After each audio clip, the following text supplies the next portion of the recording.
Hello everybody, my name is Molly and welcome to Zebra Studio. Right, don't forget to like, to share and to subscribe. Right, right, corruption, politics. Right, what am I going to be talking about today? I will be actually talking about an article that that I've taken from the paper The Conversation, and it was written on the 20th of May 2019. And what's the title? I've got a very interesting title. It is The First Ladies in Africa, a closer look at how they've influenced politics in Africa. These are the first ladies of Africa. I'm going to talk about three. I'm going to discuss well, we don't have a lot of first ladies in Africa who have taken the political role and influenced and changed people's lives and role models as women. We don't have a lot of that in Africa. So I'm going to look at three of them that have actually supported their husbands. And not only did they support their husbands, they are also politicians as well. They have experience in this and they have contributed to their countries. I will be looking at Janet Museveni, one of the Ugandan's president's wife, Yoweri Museveni. I'm going to look at her. I'm going to talk about her a bit. I'm going to look at Grace Mugabe, the wife of Zimbabwe's former president Robert Mugabe, and I'm going to look at Denis Nkurunziza, the wife of Burundi's president Pierre Nkurunziza. All these ladies are basically, we only have three women that have had an influence in politics. These are first ladies so it's the first lady of Uganda, and the first lady of the former president of Zimbabwe, and the first lady of Burundi. So these are political first lady. These women are in politics, and not only were they in politics, their husbands were leaders, political leaders. They were presidents in these countries. So we're going to look at them and see how they've influenced politics and how if they did help, stop corruption in Africa. What is it that these ladies did? But these are not the only first ladies that we have in Africa. Africa is a big continent. I think we've got more than 40, I think it's 50 countries. I'm not quite too sure. Mark me on that one. And so we just have the three. So we're going to be looking at these powerful first ladies of Africa. These first ladies of Africa, these powerful first ladies were married to African, so I mean talking about the former president of Zimbabwe, and we've got the one from Uganda who's still there, and then we've got the one from Burundi. They had a lot of influence, like I said, for just a short while ago, and they've had political agendas and a lot of roles of very important people. So because they were married to, these first ladies were married to the president, presidents, it gave them power and influence internationally and locally as well. So we are going to start with Grace Mugabe. So these first ladies, Robert Mugabe's wife, the Ugandan's president's wife, and the Burundi president's wife. So they had political careers, and they acted as power brokers and members of the inner circle. They actively mobilized support for their spouses, and they used strategies such as their personal narratives, their country's liberation history, religion, and culture. They supported their husbands' campaigns and The only thing, this is basically the important part in this clip, is that downplayed, denied, or simply remained silent on the failures of their husbands' governments, these first ladies.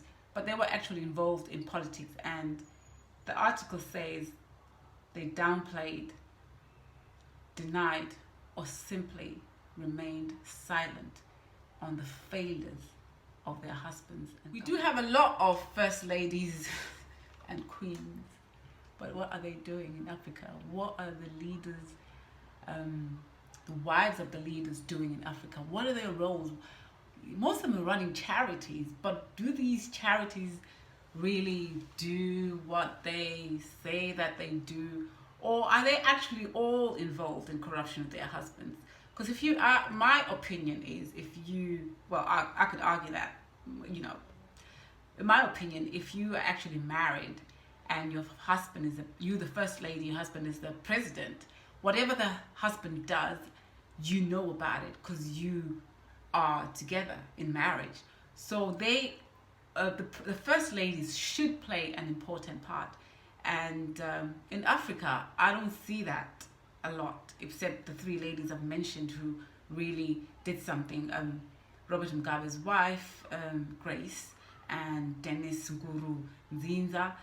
So it's Grace Mugabe, Dennis Nguru Nzinza of Burundi, and Janet Museveni. They are the three ladies who are actually, they're first ladies of Africa, and have had a very influential part in politics. So the first ladies of Africa, the three that I've mentioned, not only them, they're not the only ones. There's a lot of them. They support their husbands because they're actually married. You're married to the president. You actually support your husband, so you know what's cooking. You know what's going on because you see him every day, or perhaps once a week.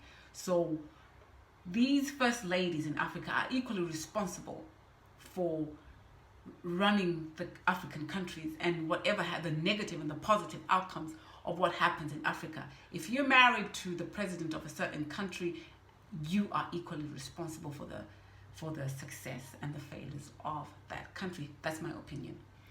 And so basically they support their husbands, their campaigns, and downplayed, denied, and simply remained silent on the failures of their husbands' governments.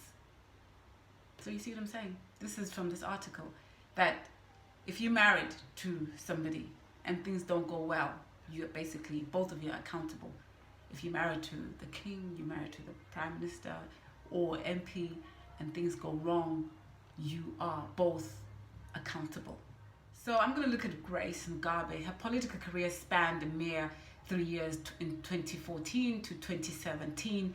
And when she was elected as president of the ZANU-PF Women's League, this role meant that she automatically became a member of the party, politics.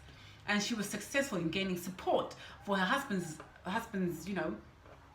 tenure, as well as her own political ambitions from religious leaders, youth and women's league, traditional leaders, and apostolic churches. She made some noteworthy claims by supporting her husband. For example, she stated that even if the husband was not, the people didn't want the husband, the husband would remain because he was ordained by God to be there. And so Grace Mugabe often welcomed and hosted foreign heads of states and governments at her Harare home and at the State House. So he played a very important part in politics, and the president gave her access to influential political networks that she exploited to buy properties and run businesses. First wives of the presidents of Africa. Right, I'm gonna look right. Dennis Nguru Nzinza, she led the Burundi ruling party's Women's League as well. That's called the Abaganyi Rerarumgamba. It's a long name. Of Burundi, like other African first ladies, she uses religion as well to endorse and support her husband's role. And she's also ordained, she's also a reverend. And then Christians are a significant audience for her as well. They often hold prayer groups, wash their feet of the members of the congregation. In 2017, the ruling party promoted President Peri, which is the husband, Nkurunziza, as the supreme everlasting guide visionary, adding to the personality cult that had been emerging around him. So we see that in 2018, Peri Nkurunziza, the president, established Thursdays as a national Burundian day for prayer and devotion to Christ and to fasting with prayers, without exemption for the ruling party. So Denise Nkurunziza also, well, she's an influential woman. She's a first lady in Africa. She was, I think, I'm not sure that she's still the first lady now. She held senior positions across the political and military department. So you can see the women are given the positions, but then there's a bit of corruption. Not only corruption, that's my opinion. I don't know what you think. There's a bit of corruption. So you are equally, when you are married and something happens to anything, you are equally joined together in that, whatever it is, if the positive and the negative part or negative results, you automatically inherit that because you're married. So first women, they call them first women in Africa, I mean the president's wives, they should be playing a very, very important part in politics. And like I said, Africa is a big continent, but then we have three that are actually powerful. So we've got the third one, which is Janet Museveni. She is the first lady she's the first lady of Burundi. She was appointed a minister of the state for not Burundi, sorry, Uganda. I think she's Uganda. She was also appointed as minister of the state for Karamoja by her husband in 2009. The Karamoja saw the move as a sign of the president's affection for them. She also served as a member of parliament representing Ruhama County in Tungambo district between 2006 and 2016, and is currently the Minister of Education. It's a family thing, again. And beyond her career in politics, she's a reverend. And she's not a reverend, sorry. She's called the Mother of the Nation. And the conclusion is, like her counterparts, the Zimbabwe and Burundi, Janet Museveni, because they all say they were ordained by God to be the first wives, and their husbands were ordained by God to be the presidents of the African countries that they are leading. So there's something common about religion and